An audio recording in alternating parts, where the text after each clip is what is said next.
Are you investing your time in social media or are you spending it?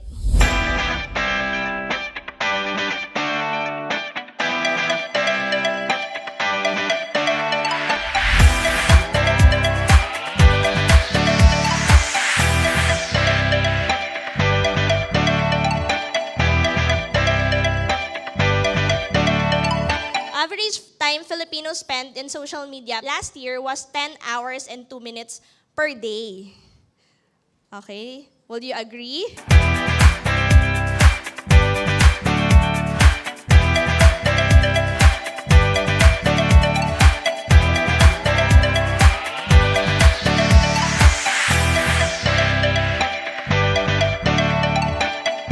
Hours is almost half of the day na. Ayan, so I'll give you the two objectives of my talk. So the first one is how to invest versus spend your time in social media. Then the next one is how to use social media to empower you. Just to give you an idea who I am, I'm a digital social entrepreneur. I handle my own online business together with a team of different ages. And I also do social media marketing for different clients here and abroad. So what is social media?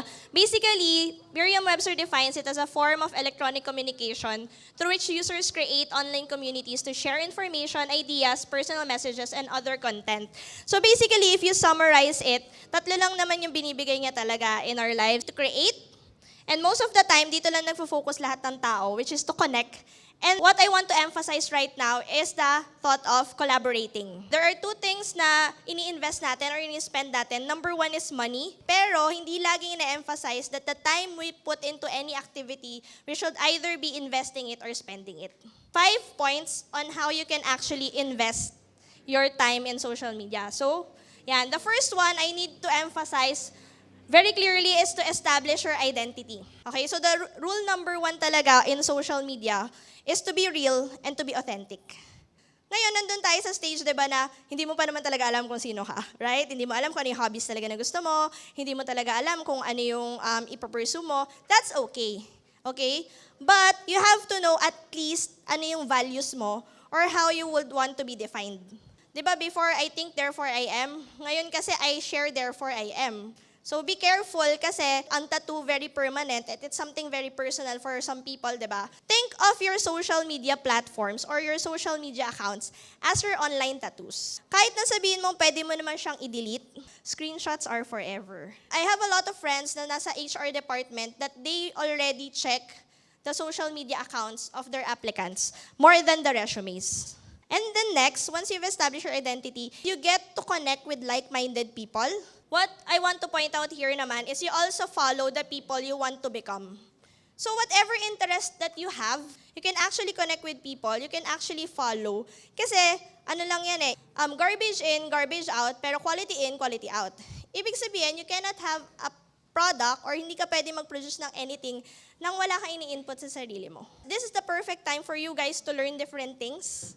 Sobrang swerte nyo kasi right now, all those things you can actually know, learn, and then share. To find people then na who can help you. I know a lot of people in the blogging community who just started with their passion, hobbies, they shared it, they chose their platform. Pero, of course, don't think of it for the likes or for the follows. It's for your growth and for you to connect with the right people. Of course, in life, any aspect of your life, you need a mentor. I want to highlight because right now, we are already in a gig economy. So, ibig sabihin, when you have spare time when you're studying, you can actually earn. Because if you have a goal, you can find avenues. Social media basically gives you a voice. Having that voice or saying something is very important for the youth. Especially if you don't have anybody to talk to, you want to share your thoughts. So, don't be afraid to share it. Just make sure that the feedback that you get is something that you accept constructively. There are a lot of Facebook groups then that you can connect to meet people who actually have the same interest or can actually help you or guide you. Because life is actually a continuous education. You can never stop learning. Pero it's a matter of knowing what you want to learn. So there are different apps, there are different websites that you can tap for you to learn. So basically, diba, it's very simple concept. For you to excel, okay, in social media, those are the 5 points. Establish identity, of course, and then you have to have that exchange of ideas. Okay, and then create and share, empower and advocate, and of course, to learn beyond borders. So whenever you're doing something, always remember, whether it's in social media or any other thing, that you have to be a person of value rather than just a person of success. Kung mapapansin mo, lahat yan, it's all adding value to other people and to yourself. Social media should complement, not replace or dictate your relationships, your moral values, and your life. Your social media should reflect your life, not the other way around.